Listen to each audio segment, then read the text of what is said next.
नाज़रीन, अगले 24 घंटों के अंदर बड़े इवेंट्स होने जा रहे हैं। एक तो जो वर्ल्ड लीडर्स हैं वो मिडिल ईस्ट का रुख कर रहे हैं, मिस्र के लिए जो है रवाना हो रहे हैं, और फलस्तीन इशू के लिए ये तारीख की one of the biggest gathering होने जा रही है। इंटरनेशनली ये सबसे बड़ी गैदरिंग होने जा रही है आउटसाइड द यूनाइटेड नेशन, ठीक है ना। इधर या तो आप देखते हैं कि ओआईसी का इजलास होता है जिसमें तमाम बड़े लीडर जब वो शरीक होते हैं, या फिर यूनाइटेड नेशन में इस तरह की गैदरिंग होती है जिसमें वर्ल्ड लीडर जब वो शरीक होते हैं। और ओस्लो अकॉर्ड में भी देखें तो इस तरह की गैदरिंग नहीं थी कि जिसमें अरब्स भी बड़े लीडर शामिल हैं, ओआईसी के बड़े लीडर जब वो शामिल हैं, जिसमें वेस्टर्न बड़े लीडर शामिल हैं। तो ये इस नौयत की मुनफरिद ये गैदरिंग होने जा रही है जिसमें यूरोपियन लीडर्स भी हैं, जिसमें अरब लीडर्स भी हैं, जिसमें टर्की भी है, जिसमें ट्रंप यानी अमेरिकन प्रेसिडेंट भी शरीक हो रहा है। तो इसलिए इसकी अहमियत जो वो काफी गैर मामूली है कि इससे जो वो क्या चीजें सामने आएंगी।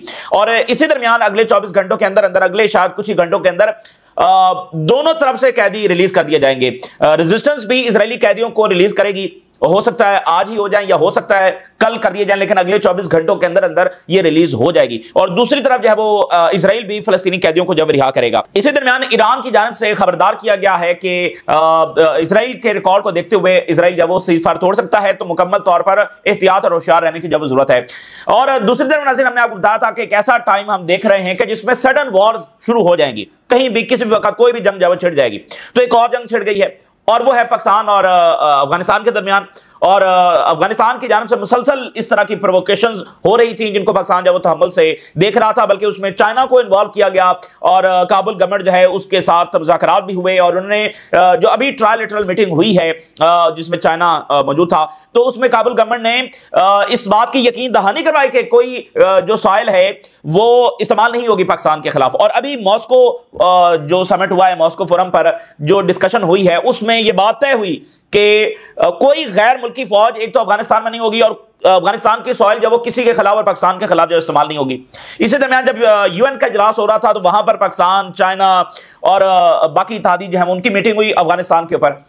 तो ये इस रीजन के मालिक और रशिया और चाइना इसमें इन्वॉल्व हैं और वो यही बात कर रहे हैं कि ये किसी के इंटरेस्ट में नहीं है कि अफगानिस्तान की सॉइल जब वो किसी के खिलाफ इस्तेमाल हो। खुद ये जो काबुल गवर्नमेंट है और अफगानिस्तान के लोग हैं उनके ये इंटरेस्ट में नहीं है क्या वो एक बार फिर जो है वो उसी तरह के लोग और जो दूसरों पर हमला कर रहे हैं और एक बदअमनी की फिजा है, तो ये तो किसी के इंटरेस्ट में नहीं है, खुद अफगानिस्तान के इंटरेस्ट में नहीं है। सो ये मामला चलता रहा। अब जो है वो उन्होंने हमला कर दिया पाकिस्तान के ऊपर। फिर पाकिस्तान ने जब आगे जवाबी अटैक किए और फिर एयर स्ट्राइक भी काबुल के ऊपर जब वो की गई हैं, उसकी सारी तफसीलात अब सामने आ रही हैं।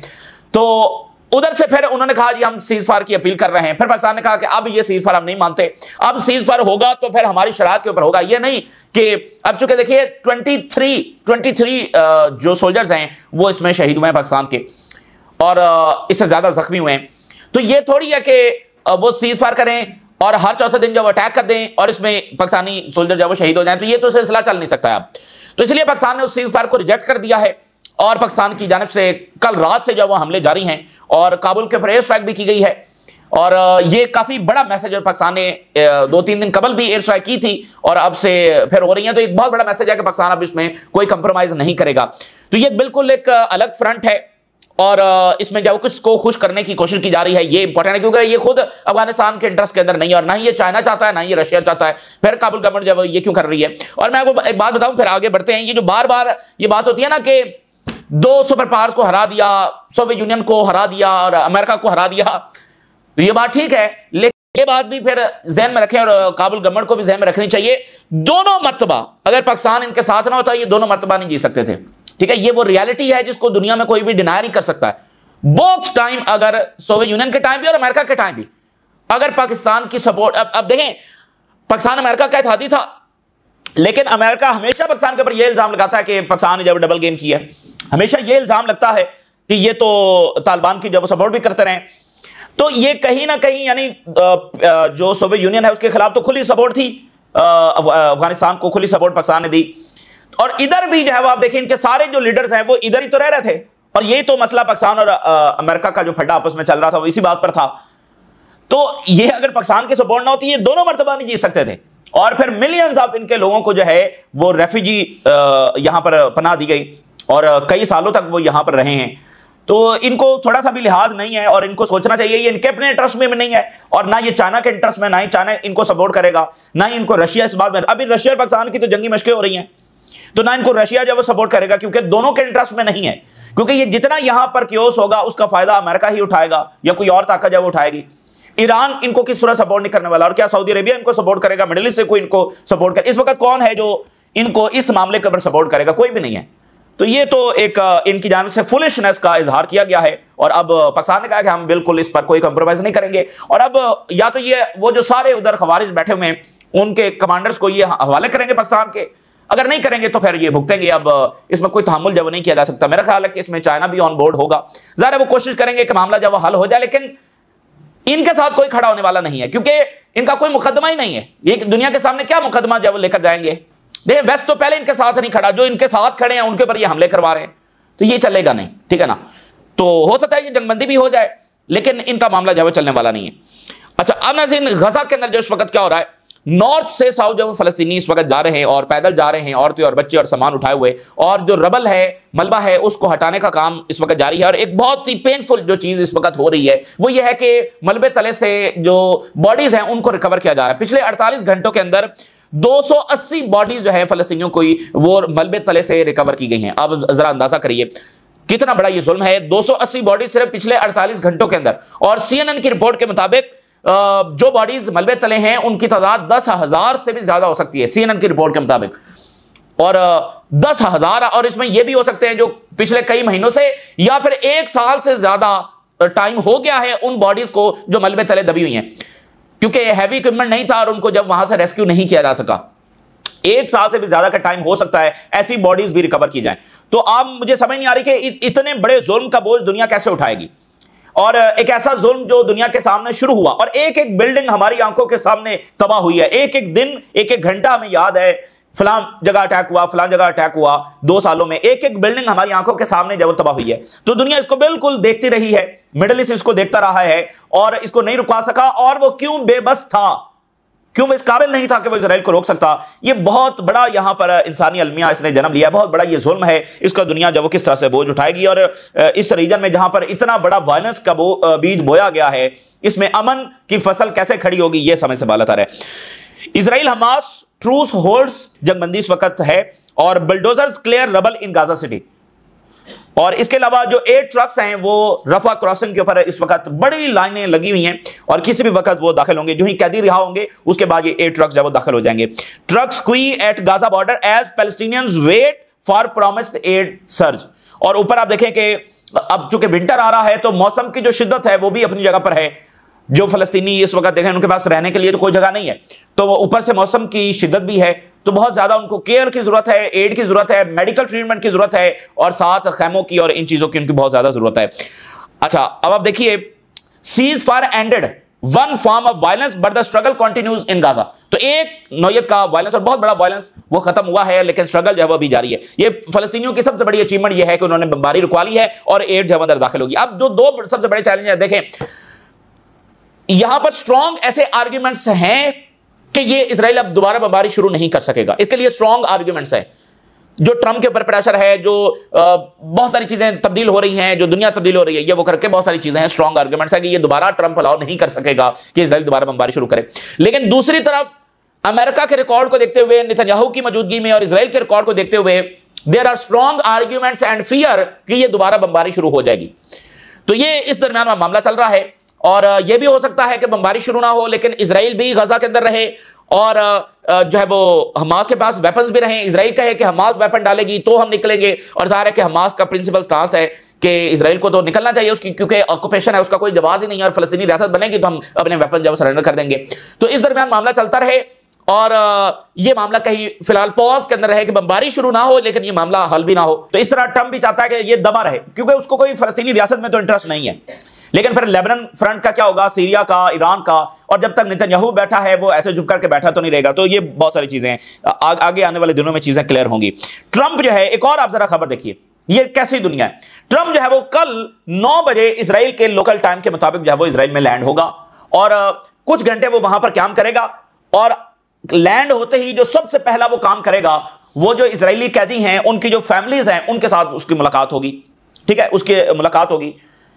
उधर वेस्ट बैंक के अंदर तैयारी हो रही है फलस्तीनी कैदियों की जो फैमिलीज हैं, जो लाइफ सेंटेंस वाले कैदी हैं, कई कई दहाइयों से इजराइल की जेलों में हैं, उनकी जो फैमिलीज हैं वो तैयारी कर रही हैं। उनको इजराइल ने खबरदार किया है कि अगर किसी किस्म की सेलिब्रेशन की तो तुम्हारे साथ बहुत बुरा होगा। Israel threatens families of Palestinians against celebrating their release. यानी आप जरा इस बात का अंदाजा लगाइए कि ट्रंप आएगा और उन फैमिलीज के साथ, जो कि ज़ाहिर है पहले भी सारे वेस्टर्न लीडर्स उनके साथ हैं और उनकी कई बार मुलाकातें वेस्टर्न लीडर्स के साथ भी हुई हैं, और मतलब उनको आकर वो दिलासा भी देगा और वो कहेगा कि ये वो सारा करेगा। लेकिन फिलिस्तीनी कैदी, उनकी फैमिलीज, उनको ये भी थ्रेट किया जा रहा है कि वो कोई सेलिब्रेशन भी ना करें, वो कोई मिठाई भी तकसीम ना करें, वो उसके गले में कोई हार भी ना डालें, वो वहां पर कोई गैदरिंग भी ना करें। तो ये ऐसी दुनिया है। तो देखिए, ये जो इजराइल का माइंडसेट है ना, ये दुनिया में किसी का माइंडसेट नहीं है। तो ये जो माइंडसेट है ना, ये असल में उनकी सारी जो आइडियोलॉजी है, ये उसका मजहर है, ये उसकी रिफ्लेक्शन है। तो ऐसी चीजें हमें बार बार ये साबित करती हैं कि इस एंटिटी के साथ ना कोई नॉर्मलाइजेशन चलेगी, ना कोई एग्जिस्टेंस चलेगी। सोचे ना, जो इस बात के ऊपर, यानी कि उनको कह रहे हैं कि भाई सेलिब्रेट मत करना, तुम्हारे साथ ये कर देंगे, ऐसे माइंडसेट के साथ आप कैसे रह सकते हैं। तो इसी दरमियान जब ये सीरीज पर अगर मजीद आगे बढ़ता है, सबकी कोशिश यही है, तो आप देखेंगे कि दुनिया मजीद रिफ्लेक्ट करेगी और देखेगी कि गजा में क्या हुआ, और बहुत सारी मजीद चीजें दुनिया के सामने आएंगी और दुनिया को ये रियलाइज होगा कि ये कितना बड़ा जुल्म हुआ है। जब जंग हो रही होती है तब एक सिनेरियो कुछ और होता है, लेकिन जब सीज फायर होता है तब दुनिया फिर लिखती भी है, बोलती भी है, और मजीद चीजें रिफ्लेक्ट होती हैं कि भाई ये कितना बड़ा डिजास्टर इंसानियत का जब हुआ है। और खुद इजरायली सोसाइटी रिफ्लेक्ट जब करेगी कि ये उनके हाथों क्या हुआ है, तो फिर आप देखिएगा। तो 20 वर्ल्ड लीडर जो हैं वो इस समिट के अंदर शरीक हो रहे हैं। फ्रांस, इटली और जर्मन चांसलर, इनकी कंफर्मेशन हो गई थी। अभी कुछ देर पहले जो बर्तानिया के प्राइम मिनिस्टर हैं वो भी इसमें शरीक हो रहे हैं, उन्होंने कंफर्म कर दिया है। बर्तानिया की नुमाइंदगी बहुत जरूरी है, क्योंकि बर्तानिया ही का रचाया हुआ ये तमाशा है। तो बर्तानिया के प्राइम मिनिस्टर भी शरीक हो रहे हैं, फ्रांस के प्राइम मिनिस्टर, प्रेसिडेंट, और इटली के प्राइम मिनिस्टर और जर्मनी के चांसलर, ये बड़े लीडर जो वो शरीक हो रहे हैं। स्पेन के प्राइम मिनिस्टर, जो बहुत बड़े सपोर्टर हैं फलस्तीन के, वो शरीक हो रहे हैं, जिसको अभी ट्रंप ने धमकी भी लगाई है कि नेटो से निकाल देंगे। तो इधर से उर्दगान शरीक हो रहे हैं। हो सकता है कि एमबीएस भी इसमें शरीक हों, और चूंकि एमबीएस जो है वो मिडिल ईस्ट से बाहर कोई दौरा नहीं कर रहे हैं, और उसकी वजह यह है कि जो किंग हैं उनकी तबीयत नासाज है, तो वो उनके बहुत सारे अहम दौरे हैं। और अभी जो यूनाइटेड नेशन का इजलास हुआ है वहां पर भी वो शरीक नहीं हुए। लेकिन चूंकि ये मिडिल ईस्ट में समिट हो रहा है और फिर ट्रंप आ रहे हैं और सारे वेस्टर्न लीडर्स आ रहे हैं, तो हो सकता है कि एमबीएस भी इसमें शरीक हो। तो ये काफी इंपॉर्टेंट होगा कि वो शरीक होते हैं या नहीं। Trump prepares for summit in Egypt, more than 20 heads of the state are expected to attend the summit. और इस समिट के अंदर जो ट्रंप का 20 नुकाती प्लान है, उसकी साइनिंग सेरेमनी इसमें होगी। और इस प्लान के अंदर ये शामिल है कि establishment of the Palestinian state होगी, और जाहिर है कि उसमें बहुत सारी चीजें हैं कि जो एक्सप्लॉइट की जा सकती हैं, उसके लिए जो शराइत रखी गई हैं वो इजराइल का भी पूरी नहीं होने देगा, लेकिन बहरहाल इसमें शामिल है। अब यही बुनियादी मसला है कि जो 20 नुकाती प्लान है उस पर तो हमास के बहुत सारे तहफ़्फ़ुज़ात थे, उनको हल करके इसको साइन किया जाएगा, या इजरायली फेवर वाली उसको जब साइन किया जाएगा वो तो कभी आगे हमास मानेगी नहीं। तो ये काफी कम्प्लेक्स मामला होगा। तो इसमें British prime minister, Turkish president Erdogan, French president Macron, European council के जो प्रेसिडेंट हैं वो भी इसके अंदर शरीक हो रहे हैं, इनकी कंफर्मेशन हो गई है। UK Starmer to attend summit in Egypt. अच्छा, अब इसमें जो रिकंस्ट्रक्शन है वो सबसे बड़ा इसमें मुद्दा होगा, सबसे बड़ा एजेंडा होगा कि रिकंस्ट्रक्शन अब जो गजा की किस तरह से करनी है। यूनाइटेड नेशन ने जो एस्टिमेट दिया है, इससे पहले $50 बिलियन का एस्टिमेट लगाया गया रिकंस्ट्रक्शन के लिए। यूनाइटेड नेशन ने कहा कि ये भी थोड़ा, इससे भी ज्यादा पैसे चाहिए होंगे। UN estimate for Gaza reconstruction cost very conservative, बहुत थोड़ी कॉस्ट बताई जा रही है, $50 बिलियन, इससे भी ज्यादा लगेंगे। तो ये दुनिया की आप एलीट देखिए नाज़रीन, कि उन्होंने $34 बिलियन लगाए पहले इसको मलबे का ढेर बनाने के लिए, मिडिल ईस्ट को और गजा को, $34 बिलियन। और इसमें वेस्टर्न जो कंपनीज है उन्होंने बहुत पैसा कमाया है, बहुत पैसा कमाया इसमें। तो अब $34 बिलियन हथियार बेचे और बहुत सारा पैसा कमाया, और अब रिकंस्ट्रक्शन के ठेके भी उन्हीं को दिए जाएंगे। तो ये पूरी एक वॉर इकोनॉमी है। वॉर इकोनॉमी का मतलब ये नहीं है हथियार बेचना, उसके बाद डिस्ट्रक्शन के बाद जो कंस्ट्रक्शन होनी है वो भी वॉर इकोनॉमी का हिस्सा है। ह्यूमैनिटेरियन एड भी वॉर इकोनॉमी का जब हिस्सा है, एनजीओज और ये वो सारा। तो अब रिकंस्ट्रक्शन $50 बिलियन से भी ज्यादा, ये कौन देगा? ये सबसे बड़ा सवाल है, ठीक है ना। और इजराइल एक ये थ्योरी ये भी एग्जिस्ट करती है कि इजराइल अल्टीमेटली तो फलस्तीनियों को डिस्प्लेस करना चाहता है ना, लेकिन जब तक डिस्प्लेस नहीं हो जाते वो ये चाहता है कि फलस्तीनी एक ऐसी कौम बनकर रहें जो सिर्फ एड के ऊपर डिपेंडेंट हो। यानी इस वक्त देखिए गजा में क्या बचा है, ना कोई कारोबार, ना कोई स्कूल्स, ना कोई यूनिवर्सिटीज, कुछ भी नहीं है। बस एक कौम है जो बैठी हुई है, एड आएगी तो वो खाएंगे, वगैरह वो कारोबार नहीं कर सकते, वो जॉब्स नहीं कर सकते, कुछ भी नहीं कर सकते सब। तो एक ऐसी कौम वो कितनी ताकतवर होगी जो ऑलरेडी महकूम है। यानी आप देखें ना कि उनको बिल्कुल पैरालाइज करने की कोशिश की गई है कि कौम बस वो एड के ऊपर चल रही है, एड आ गई, खाना खा लिया, बस इतना ही है, इससे ज्यादा कुछ नहीं कर सकते। वो सुबह काम पर नहीं जाएंगे, वो स्कूल नहीं जाएंगे, यूनिवर्सिटीज में नहीं जाएंगे। तो ये रिकंस्ट्रक्शन जब वो इंसानियत का बहुत कॉम्प्लेक्स इशू है, यानी बहुत सबसे बड़ा मामला है जो इसराइल और वेस्टर्न वर्ल्ड ने जब वो पैदा किया है, इसको होने दिया गया, ठीक है ना, इसको होने दिया गया कि ये होता रहे। अब ये इतना बड़ा इशू इंसानियत के सामने खड़ा है, कौन देगा $50 बिलियन से ज्यादा? और इसमें जाहिर है कि वो जैरेड कुशनर और ट्रंप और वो सारे जो गजा का रवेरिया बनाना चाहते हैं, तो वो इसी चीज का फायदा उठाकर बनाना चाहते हैं ना। एक सिचुएशन तो वो थी कि फलस्तीनियों को इजराइल डिस्प्लेस कर देता, हमास को डिफीट कर देता, तो सारा उनके पास आ जाता, फिर वो अपने हिसाब से करते।